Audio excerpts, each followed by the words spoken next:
If you're joining us for the first time, this is part 2. Part 1 aired almost a month ago, and we're looking at Babylon 5, and we're starting with Season 2. And it's Thursday. You know what that means? It's time for us to have another Throwback Thursday. And we're gonna go back in time, throw up that celebration, because Heart of the Stories we tell, and me, Rob the host, is going to take us back to a quick nostalgic look and see how a story was that might be a little bit on the older side. So celebrate your week almost being over as we look at Babylon 5 Season 2, The Coming of Shadows, and it's about to get good. So once again, it's stop, spoiler time. Season 2 picks up and Commander Sinclair has been reassigned. Delen's still in her little chrysalis, and everything's gone to hell. The president of Earth Force has been assassinated, killed by accident, and Babylon 5 is the center of it all. We have a new character coming in, and a whole bunch of changes. A lot of this season is really the same as last season. We still have some awesome character development, we still have a whole bunch of things going on in the background, and we still have aliens that don't just have weird foreheads. Although I guess you could kind of say that, the bone heads and the hair standing up are really... Alright, so hit or miss. But overall, this story is one of the stories that totally made me think about what it means to be a storyteller. And as such, this guy, J. Michael Straczynski, is one of the creators I give the most credit to. The story didn't show up exactly the way he wanted. Sinclair's story had to be slightly rearranged. There's a hole in your mind. But let's be honest, it all really got started again with a new captain. The setting is still the same place, it's just the next year. And let's hear from the new captain, Captain Sheridan, what it's like this year. The Babylon Project was our last, best hope for peace. A self-contained world 5 miles long, located in neutral territory. A place of commerce and diplomacy for 250,000 humans and aliens.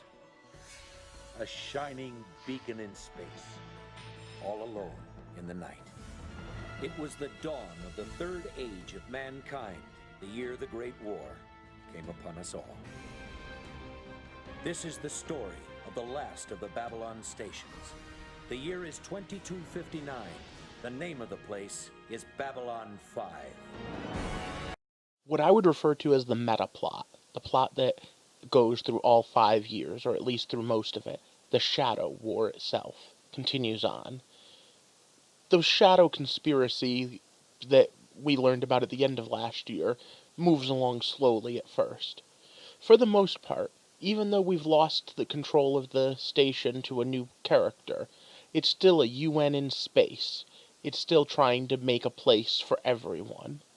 And right off the bat, they explain why they needed to replace Sinclair, because the Minbari had too much say on an Earth Force station, and Sheridan isn't liked by the Minbari at all. But let's get into characters. Sinclair was reassigned to Minbar as the Earth Minbari ambassador. Other than that, most of the cast stayed. We still have the first Ivanova, we still have Garibaldi, we still have Dr. Franklin, we still have Delen, although, spoiler alert, Delen doesn't quite look the same. The continuing evolution of Londo and Jakar continue on, Jakar taking slightly more of a neutral stance and Londo becoming slightly more the villain. And Stephen First just passed away, so I would like a moment of silence for him.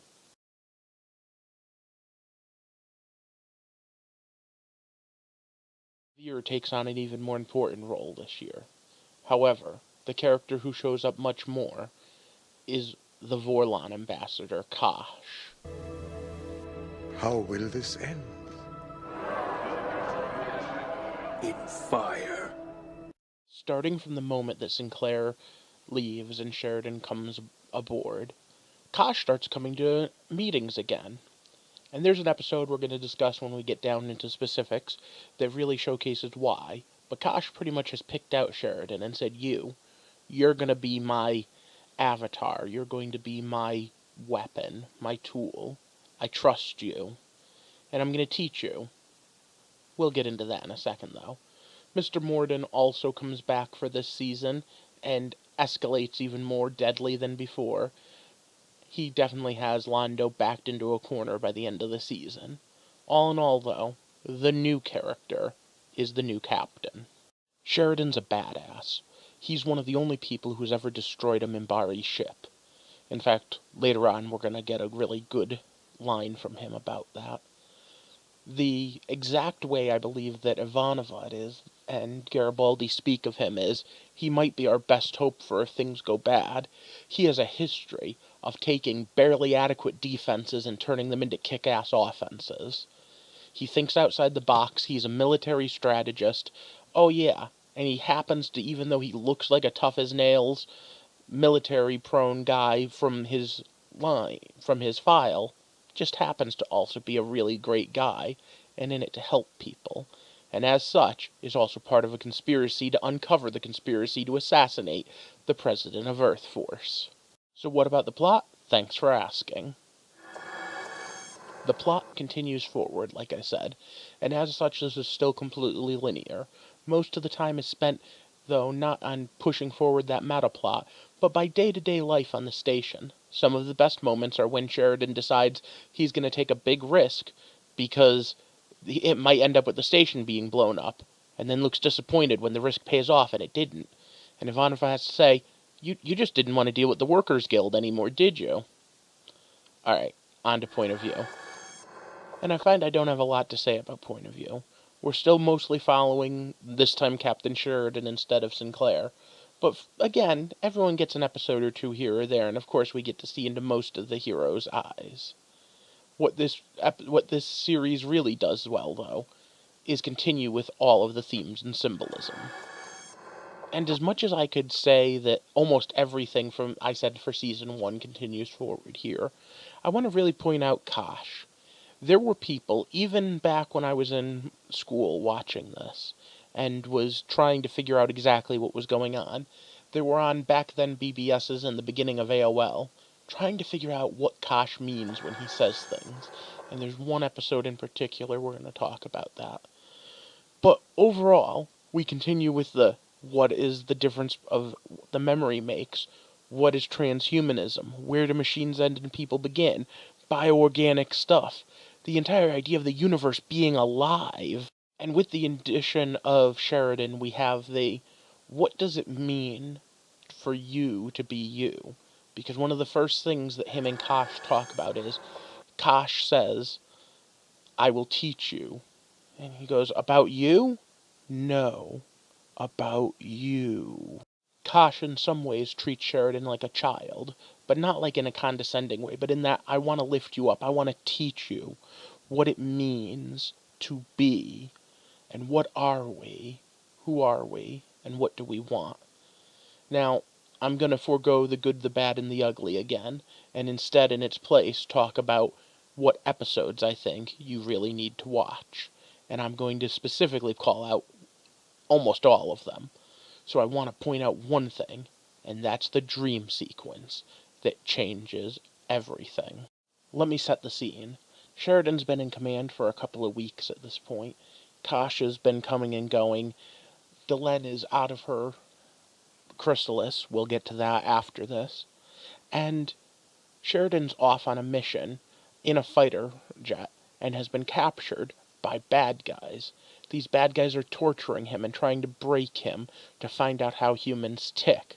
But he won't break, and he's trying to help save a Narn who's trapped with him, who was captured earlier. And in this moment, he has a dream. And that dream, of course, could easily be dismissed as, oh, it's just his broken mind trying to hold on to something. But it sets the stage for the entire rest of the series. And to be perfectly honest, I think it still could be explored today.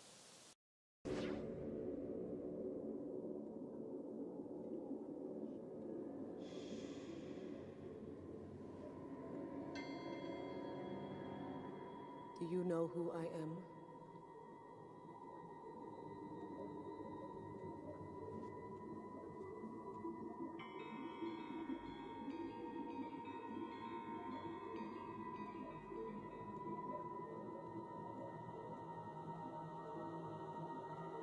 the man in between is searching for you.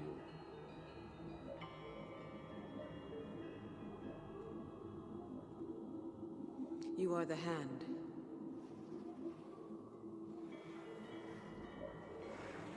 Why are you here? We were never away. For the first time, your mind is quiet enough to hear me. Why am I here? You have always been here.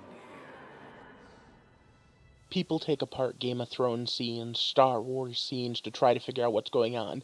Well, that's what people were doing with Babylon 5 back when I was a kid, and I was part of it. Oh man, I was on the message boards every day.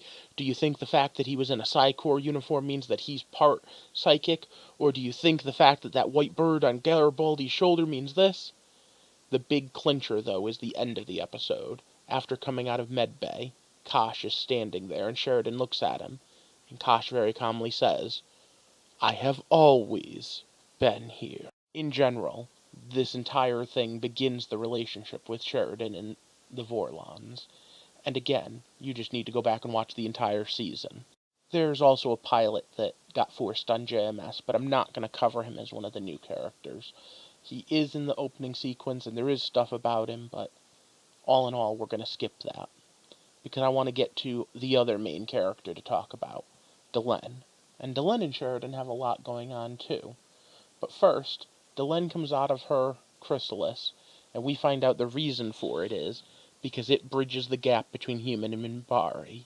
And now she is half human. Just when you didn't think this show could get any more messed up, she grows hair, has a human face, and, well, they have some pretty juvenile jokes about why she's bleeding. Let's just put it that way. Now, with this comes the fact that her and Sheridan start an actual relationship. And it's pretty funny, as he's teaching her a little more about how to be human and let down her hair, and she's teaching him about respect and about just how Minbari think. And of course, they go to war together, because that's what they really are, a kick-ass warrior couple. I don't know if I'm going to continue to do Babylon 5. This is now my second video in the course of a month about them. So leave me a comment if you'd really like to see more about it and talk about Seasons 3 and 4, which are both badass, and Season 5, which is alright. And of course, like and share this video, because the more thumbs up my Throwback Thursdays get, the more likely I am to talk about these. Babylon 5 overall is an awesome story, and Season 2 is still just gold. Season 3 is really where we get into what makes this a platinum story. And I'll tell you right now, overall, this is an awesome story we're going to want to delve into. Let me know down in the comments what you think about this and any other suggestions you have for Throwback Thursdays, and maybe we'll talk about individual episodes if this gets popular enough. In the meantime, like and share this video, click that subscribe button, and hit those alerts so that you're always alerted when I come up with some crazy storyteller information to tell you. And in the meantime, I'm trying to build up this community. I'd like to talk to you about stories and what they mean, and how we tell them and why we tell them, as we take a walk through the heart of the stories we tell. Thank you and have a good night.